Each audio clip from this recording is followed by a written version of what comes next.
Hello friends, welcome to Company Law third chapter. Now the first chapter we have completed and the second chapter is being completed by Rajeshwari madam. Since it is a shared subject, we both share that. And the third chapter I am going to look into today. Okay, so let us look at the third chapter, that is shares. So shares and share capital is the title of your the third chapter, where see now in case of a joint stock company, getting share capital from public is a huge procedure. The company has to prepare prospectus and then submit. Prospectus is nothing but an invitation for the public to purchase the shares. So public apply for that shares, and then you, that is the company, allot shares to those people who have applied for the shares, and the process continues like that. There may be rejection or there may be allotment. So this is in case of a public limited company where a lot of money is being received in the form of shares. If you look at the different company shares, in a day they get crores of rupees, not 1 2 crores, hundreds crores, thousand crores are being generated through share market by these public companies. So there is a lot of aspects involved in this particular share capital concept. So here the first concept under share capital is authorized, registered or nominal capital. So authorized capital is the maximum amount of capital a company can raise from the issue of shares. So public ಇಂದ ಎಷ್ಟು highest shares ಅವರು share capital collect ಮಾಡ್ತಾರೆ ಅದನ್ನು authorized shares ಅಂತ ಹೇಳ್ತಾರೆ. Next concept is issued shares. Now sometimes company may not issue all the shares to the share capital, that is completely maximum number of shares they may not go for. They may go for the part of shares, share capital, and that is called as issued share capital. So issued share capital is that part of authorized share capital which is issued to the public for subscription. Okay, so in the time of formation of company. Now in this case, when the company share capital is issued, entire issued capital may not be subscribed by the public or taken by the public. So subscribed capital is that part of issued share capital which is being subscribed or taken by the public, subscribed by the public. Then called up capital, the company may not call the entire face value of the shares. If it is 10 rupees or something like that, they may go for only in part of face value of shares.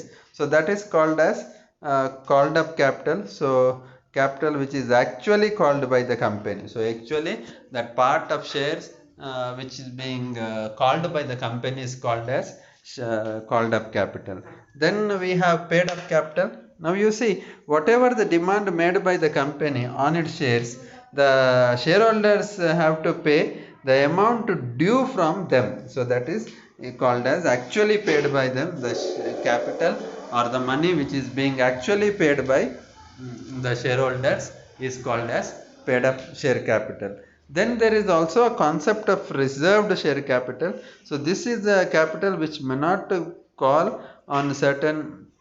So a company may decide not to call a certain portion of the share capital during its lifetime, which will be called as called only in the event of liquidation of a company, and that is called as reserve capital. So during the tenure of the company they may not call this particular amount of capital. So this is also a part of capital which is kept to be collected at the last stage of the company, that is liquidation stage of the company. So this is about the share capital, different types of share capital. Let us move on to another concept of share. So now you have understood share capital. Capital is the amount of money which is being collected by the public company from the public. Okay, so share capital. Similarly private company also can collect shares. Okay, share capital. So capital is a money. Now share, what is share? So when share is a huge unit of this particular share capital. Okay, now this share capital is divided into various units, because now if suppose for example if 10 crores is a share capital of a company, they cannot ask this 10 crores from one person. They may collect this 10 crores from several people. So what they have to do is they have to divide this 10 crores into pieces, okay, units.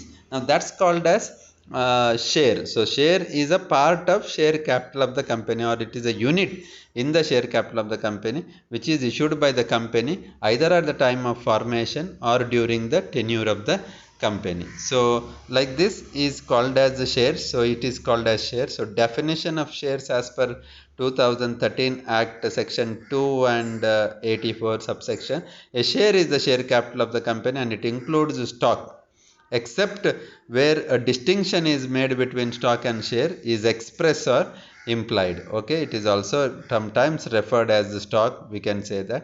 So if you look at the nature of shares today, so we will have a look at this nature of share as well, and then we will conclude today's class.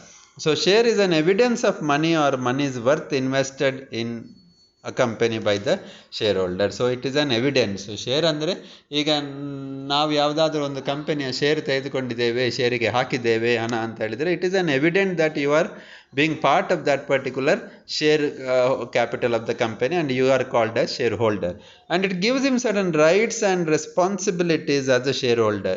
Okay, so ಅವರು meeting attend ಆಗಬೇಕು, voting ಮಾಡುವ right ಉಂಟು ಅವರಿಗೆ, ಮೀಟಿಂಗಲ್ಲಿ ಮಾತಾಡುವ right ಉಂಟು. So that is a share holder, certain rights. So the title as to the number of shares held by the shareholder has to be evidenced by the share certificate issued to him under the common seal of the company. Of course, idu share capital ಈಗ ಈ provision ಇಲ್ಲ. Of course it is legal, it is there, but demat form ಅಲ್ಲಿ ಈಗ ಬರ್ತದೆ, ಮೇಲ್ ಬರ್ತದೆ ನಿಮಗೆ, ಎಲ್ಲ ಈ ಫಾರ್ಮ್ ಅಲ್ಲಿ ಉಂಟು, ಈ ಗವರ್ನೆನ್ಸ್ ಮೂಲಕ ಆಗ್ತದೆ. Actually physical certificate you will not get, but definitely company under it seal send the letter to your email ID. Okay, the person purchasing the shares becomes the shareholder of the company or member of the company or the owner of the company. It empowers him to enjoy the share of profit in the total profits of the company. So profit ಆಗುವಾಗ ಅವರಿಗೆ ಅದರ ಒಟ್ಟಿಗೆ share ಬರ್ತದೆ. Dividend declare ಮಾಡಿದರೆ you will get shares also. So like this they will be part of the profits of the company, and if the share value goes up, it definitely contributes their wealth.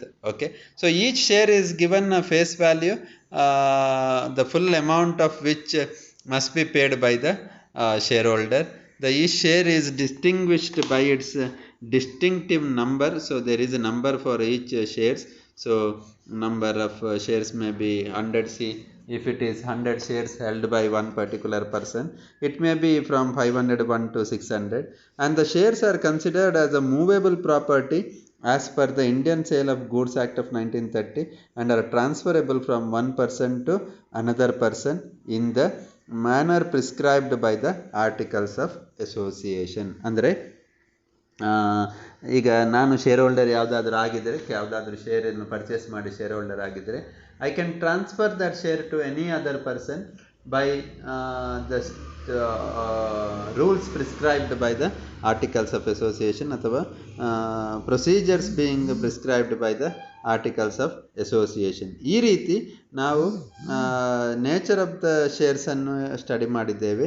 So in this particular class video we have understood about the introduction of share capital.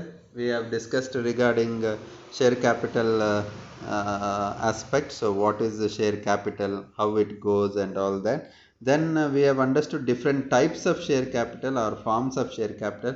There is authorized, issued, subscribed, called up and paid up reserve capital. And then we have also understood meaning of share. So we have discussed regarding what is the definition and meaning of shares, and at last we understood different characteristics or nature of shares. So this is the end of class today on company law. So company law, we have started with introduction to joint stock company, where we discussed a lot of concepts related to joint stock company. We have studied it, and then in the second chapter Professor Rajeshwari madam has also taken concepts like formation of company, and then now under the third chapter we have started, and then we have discussed regarding some concepts related to shares. I hope that you will understand these concepts, and the reading is required on this. Thank you very much.